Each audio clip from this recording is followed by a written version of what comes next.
SLBC టన్నెల్లో మరణించిన గుర్ప్రీత్ సింగ్ కుటుంబానికి CM Revanth Reddy 25 లక్షల రూపాయల నష్టపరిహారాన్ని ప్రకటించారు. గుర్ప్రీత్ సింగ్ మృతదేహం లభ్యమైంది. ఈ నేపథ్యంలోనే ఆయన ప్రగాఢ సంతాపాన్ని ముఖ్యమంత్రి రేవంత్ రెడ్డి తెలిపారు. మంత్రి ఉత్తమ్ కుమార్ రెడ్డిలు కూడా సంతాపం వ్యక్తం చేశారు. ఎస్ఎల్బీసీ సొరంగంలో జరిగిన ప్రమాదంలో పంజాబ్కి చెందిన గుర్ప్రీత్ సింగ్ మృతదేహం లభించింది. అమెరికాకు చెందిన రాబిన్సన్ కంపెనీలో ఉద్యోగిగా ఆయన టీబీఎం ఆపరేటర్గా పనిచేశారు. పంజాబ్కి చెందిన గుర్ప్రీత్ సింగ్ సొరంగంలో టనల్ బోరింగ్ మిషన్ ఆపరేటర్గా పనిచేస్తున్నారు. అలాగే మృతదేహాన్ని పంజాబ్లోని వారి స్వగ్రామానికి పంపించారు. కాకినాడ జిల్లా ప్రతిపాడు నియోజకవర్గ ఇన్ఛార్జ్ వరుపుల తమ్మయ్య బాబుపై జనసేన పార్టీ సస్పెన్షన్ వేటు వేసింది. ప్రతిపాడు ప్రభుత్వ ఆసుపత్రి సిబ్బందిపైన వరువుల తమ్మయ్య బాబు దౌర్జన్యం చేసినట్టుగా తెలిసింది. ఓ వైద్యురాలతో ఆయన దురుసుగా ప్రవర్తించడాన్ని జనసేన అధిష్టానం తీవ్రంగా పరిగణించింది. ప్రతిపాడు సిహెచ్సి ఘటనపైన అందిన నివేదికలు అలాగే వివరణలను పరిగణలోకి తీసుకుని తమ్మయ్య బాబును సస్పెండ్ చేసినట్టుగా జనసేన పార్టీ ఓ ప్రకటనలో వెల్లడించింది. ప్రతిపాడు సిహెచ్సి వైద్యురాలు డాక్టర్ శ్వేత పట్ల అనుచితంగా ప్రవర్తించి దుర్భాషలాడిన ఘటన దురదృష్టకరమని ఆ ప్రకటనలో పేర్కొంది.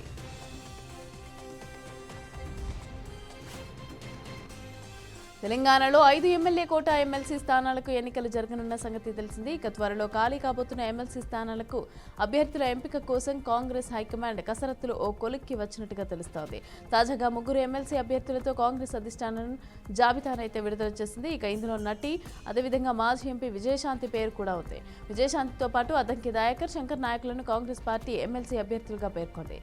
ఖాళీ కానున్న 5 ఎమ్మెల్సీ స్థానాల్లో బీఆర్ఎస్ 1 దక్కనుండగా 4 కాంగ్రెస్ కి లభించనున్నాయి. అయితే ఈ నేపథ్యంలో 3తో జాబితా ప్రకటించిన ఏఐసీసీ 4వ స్థానాన్ని మిత్రపక్షమైన సిపిఐకి కేటాయించింది. ప్రమాదం జరిగిన 16 రోజులకు ఎట్టకేలకు ఎస్ఎల్బీసీ టన్నెల్ నుంచి ఒక మృతదేహాన్ని వెలికితీశారు. మృతదేహం బాగా కుళ్లిపోయి నుజ్జునుజ్జైన స్థితిలో ఉంది. ఆ మృతదేహం టన్నెల్లో బోరింగ్ మెషిన్ ఆపరేటర్గా గుర్ప్రీత్ సింగ్ అదే అని భావిస్తున్నారు. అతడి కుటుంబ సభ్యులు గుర్తించిన తర్వాతనే మృతదేహం ఎవరిదని ఓ నిర్ధారణకైతే రానున్నారు. మృతుడి కుటుంబానికి తెలంగాణ రాష్ట్ర ప్రభుత్వం 25 లక్షల రూపాయలు అందించనున్నట్టుగా తెలుస్తోంది.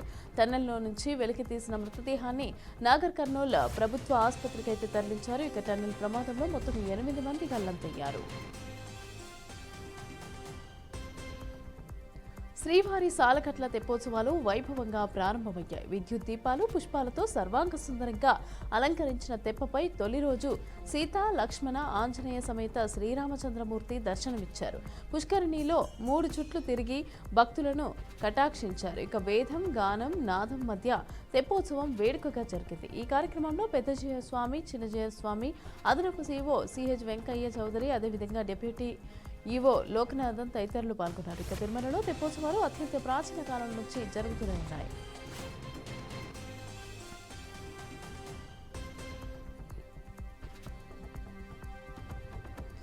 అనకాపల్లి జిల్లాలో మంత్రి వాసంశెట్టి సుభాష్ పర్యటించారు. జిల్లాలో నిర్వహించిన భద్రతా వారోత్సవాల్లో ఎమ్మెల్యే సుందర్రావు విజయ్ కుమార్తో మంత్రి పాల్గొన్నారు. కార్మికులకు భద్రతపైన అవగాహన కల్పించడం కోసం కార్యక్రమం నిర్వహించారు. భద్రతా కిట్ ని ప్రతి కార్మికుడు ఖచ్చితంగా ధరించాలని మంత్రి తెలిపారు. జిల్లాలో 884 పరిశ్రమలు ఉండగా వాటిలో 205కు పైగా పరిశ్రమలు ప్రమాదకరమైన కార్యకలాపాలు నిర్వహిస్తున్నట్టుగా పేర్కొన్నారు. పరిశ్రమల్లో దాదాపు 1,28,000 మంది కార్మికులు పనిచేస్తున్నారు. 4 నుంచి 5 రేట్లు పరోక్షంగా ఉపాధి పొందేవారు ఉన్నట్లుగా తెలిపారు.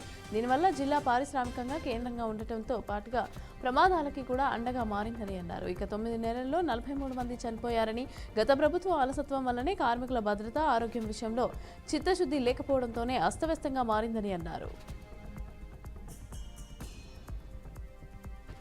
సంగీత దిగ్గజం, ప్రముఖ గాయకుడు, టీటీడీ ఆస్థాన సంగీత విద్వాంసుడు గరిమెల్ల బాలకృష్ణ ప్రసాద్ కన్నుమూశారు. తిరుపతిలోని తన స్వగృహంలో గరిమెల్ల బాలకృష్ణ ప్రసాద్ గుండెపోటుతో తుదిశ్వాస విడిచారు. గరిమెల్ల మృతిపైన టీటీడీ చైర్మన్ బిఆర్ నాయుడు స్పందించారు. గరిమెల్ల కుటుంబ సభ్యులకు ప్రగాఢ సానుభూతి తెలుపుతున్నానని వెల్లడించారు. సాంప్రదాయ సంగీత ప్రపంచానికి గరిమెల్ల మృతి తీరని లోటు అని పేర్కొన్నారు.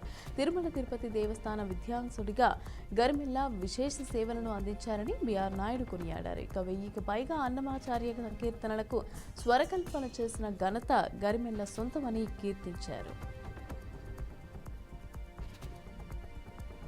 నెల్లూరు జిల్లా మంత్రి ఆనం రామనారాయణ రెడ్డి పర్యటించారు. ఇక టీడీపీ కార్యకర్తల సమావేశంలో మంత్రి పాల్గొన్నారు.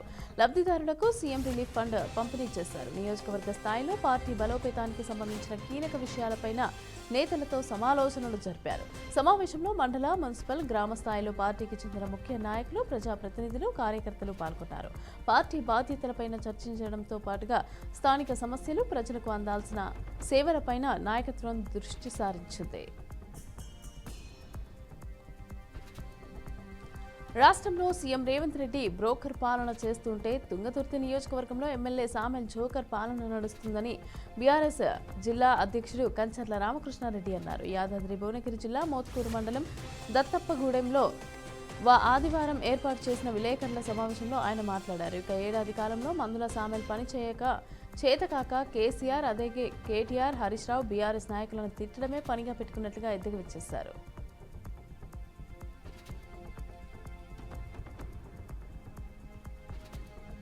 ఇక అన్నమయ్య జిల్లా మదనపల్లిలో ఎమ్మెల్యే షాజహాన్ బాషా పర్యటించారు. ఇక జ్యూస్ ఫ్యాక్టరీ కార్మికుల ఇళ్ల నిర్మాణానికి ఎమ్మెల్యే భూమి పూజ చేశారు.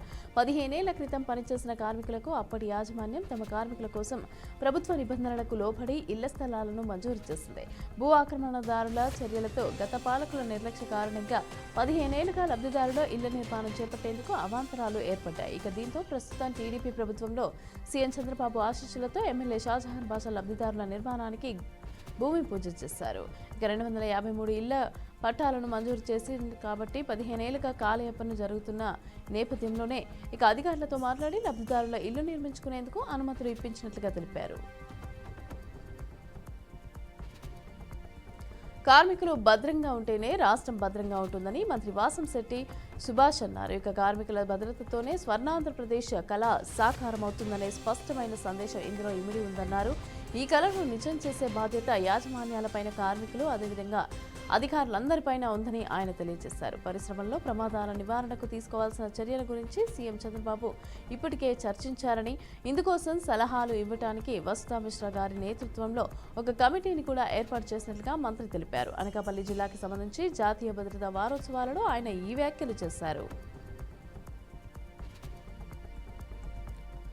ఇక నిరుద్యోగ యువత, విద్యార్థుల సమస్యలపైన వైసీపీ నిరసన గళం వినిపిస్తోంది. ఈ నెల 12న రాష్ట్ర వ్యాప్తంగా అన్ని జిల్లాల కలెక్టరేట్ల ఎదుట నిరసన ర్యాలీలు నిర్వహించాలని వైసీపీ నేతలు నిర్ణయించుకున్నట్టుగా వారు తెలిపారు.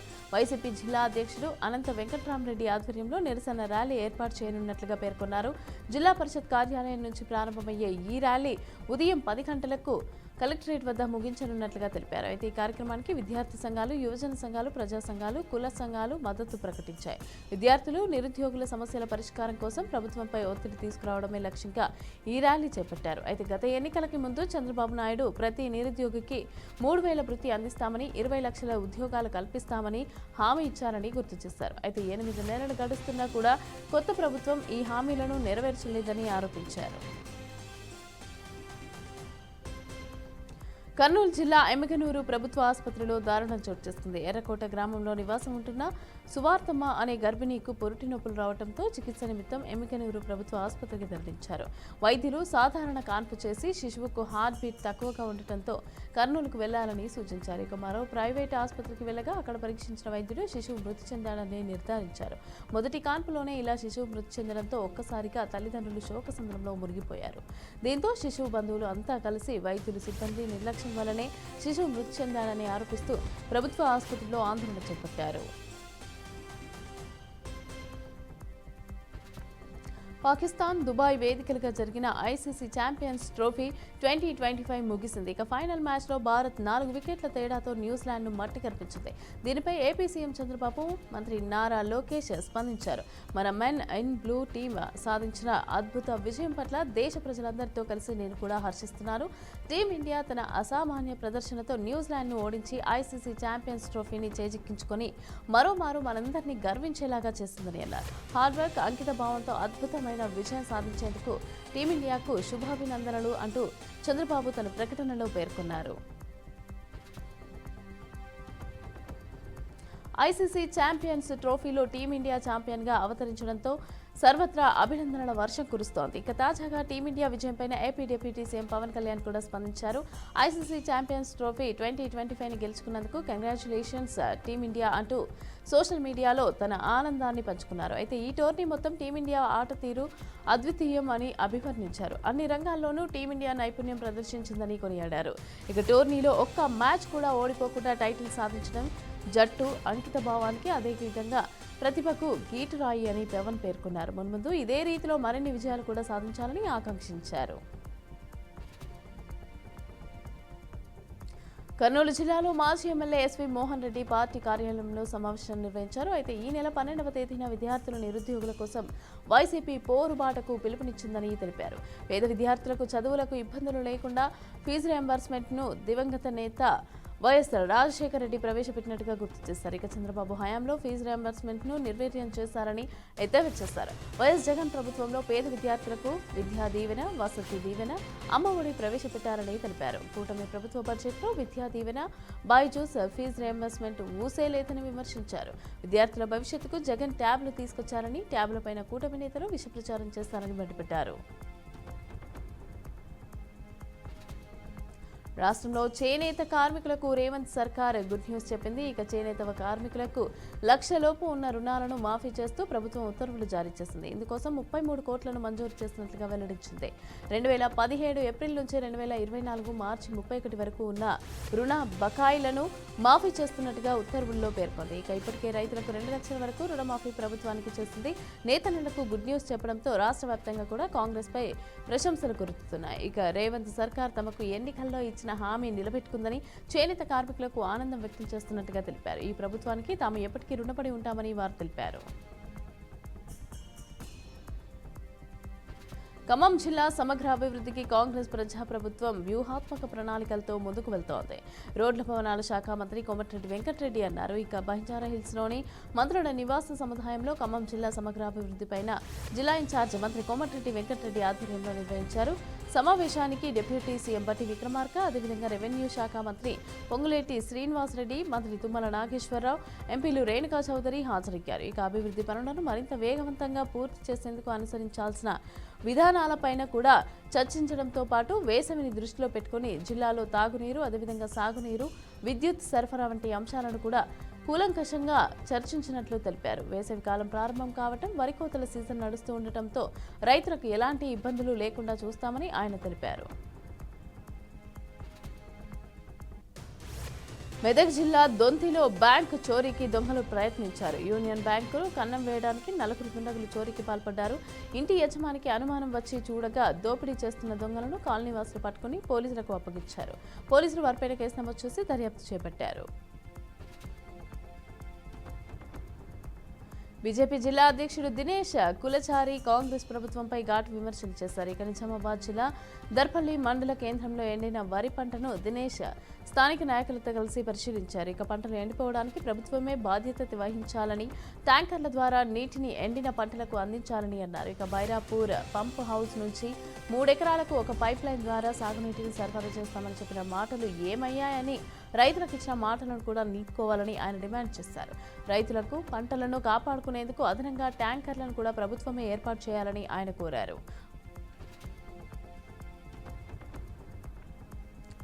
ఓటీటీ సినిమాలకి సంబంధించి ఉత్తమ నటిగా కృతి సనన్ ఐఫా అవార్డును అయితే గెలుచుకున్నారు. రాజస్థాన్లోని జైపూర్లో ప్రారంభమైన ఐఫా అవార్డుల వేడుకలు 2 రోజుల పాటు జరగనున్నాయి. తొలి రోజు బాలీవుడ్ తారలు, రాజకీయ ప్రముఖులు హాజరయ్యారు. ఐఫా నిర్వాహకులు డిజిటల్ అవార్డులను ప్రకటించారు.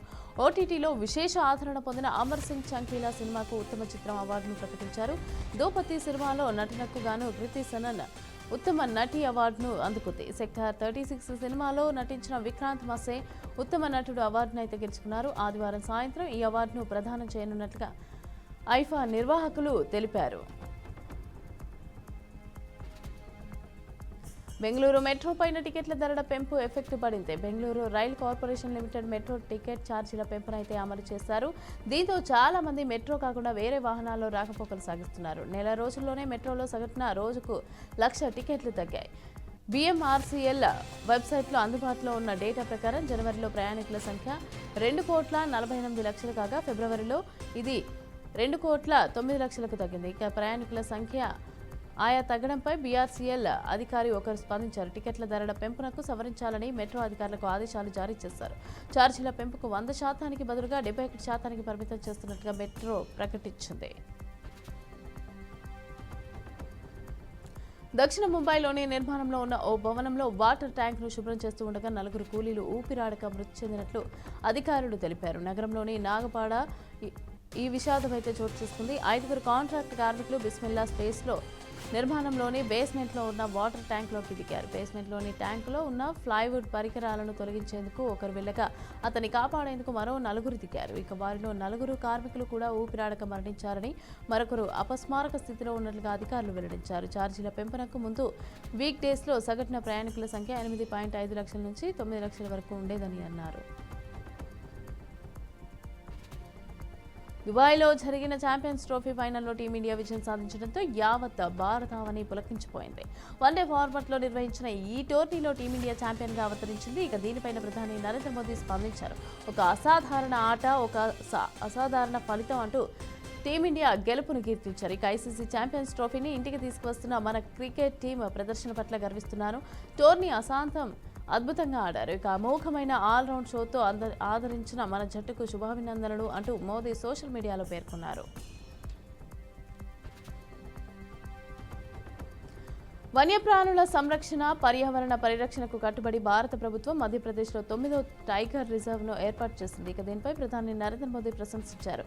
వన్యప్రాణుల ప్రేమికులకు శుభవార్త. భారత్కు వైవిధ్యమైన వన్యప్రాణులు, జంతువులను కాపాడుకునే అవకాశం లభించిందన్నారు. కొత్త టైగర్ రిజర్వ్ ద్వారా భారత్ ఎల్లప్పుడూ కూడా జంతువులను రక్షించడంతో ముందుంటుందని తెలిపారు. భారత్ పులుల అభయారణ్యాల సంఖ్యను 58కి పెంచడం సంతోషంగా ఉందన్నారు. కొత్తగా మధ్యప్రదేశ్లోని మాధవ్ టైగర్ రిజర్వ్ ఆ జాబితాలో చేరిందని కేంద్ర పర్యావరణ శాఖ మంత్రి భూపేందర్ యాదవ్ సోషల్ మీడియాలో ఎక్స్లో పోస్ట్ చేశారు.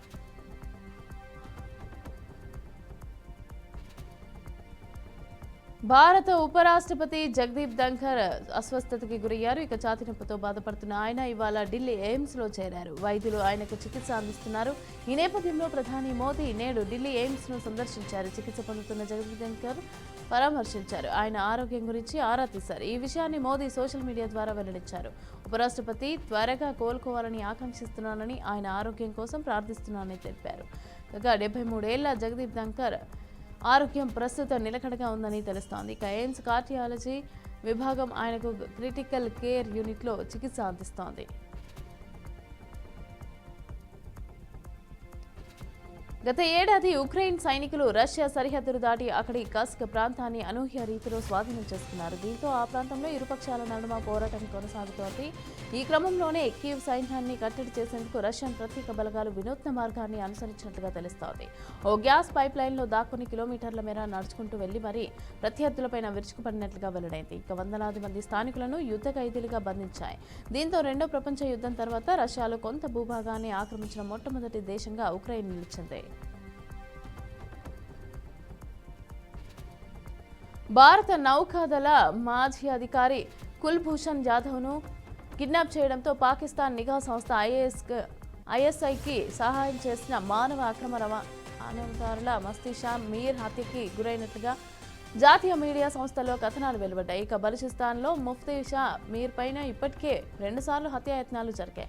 టార్బాట్లోని స్థానిక మసీదులో ప్రార్థనలు ముగించుకొని బయటకు వస్తూ ఉండగా ఇక మోటార్ సైకిల్ పైన వచ్చిన గుర్తు తెలియని గన్మెన్లు ఆయనపై పలు రౌండ్లు కాల్పులు జరిపినట్లుగా పోలీసులు తెలిపారు. స్థానికులు వెంటనే మీర్ను ఆసుపత్రికి తరలించగా చికిత్స పొందుతూ మృతి చెందినట్లుగా వెల్లడించారు. గాజాలోకి ప్రవేశించే సరఫరాలను ఇటీవల అడ్డుకున్న ఇజ్రాయెల్ తాజాగా కరెంటు సరఫరాను నిలిపివేస్తున్నట్టుగా వెల్లడించింది. దీని ప్రభావం తాగునీటిని అందించే డీసాలిటేషన్ ప్లాంట్లకు మాత్రమే ప్రస్తుతానికి కొనసాగుతున్నట్లుగా సమాచారం. ఇక ఇటీవల ముగిసిన తొలి దశ కాల్పుల విరమణను ఏప్రిల్ 20 వరకు కొనసాగించాలని డిమాండ్ చేస్తున్న ఇజ్రాయెల్ హమాస్ పైన ఒత్తిడి తెచ్చేందుకు పలు చర్యలు తీసుకుంటోంది. అయితే ఈ క్రమంలోనే గాజాలోకి ప్రవేశించే సరఫరాలను ఇటీవల అడ్డుకోవడంతో వివిధ దేశాలు, అంతర్జాతీయ సంస్థలు పంపిస్తున్న మానవతా సాయం ఆగిపోయింది. మరోవైపు హమాస్ మాత్రం రెండో దశ కాల్పుల విరమణ చర్చలు మొదలుపెట్టాలని కోరుతోంది.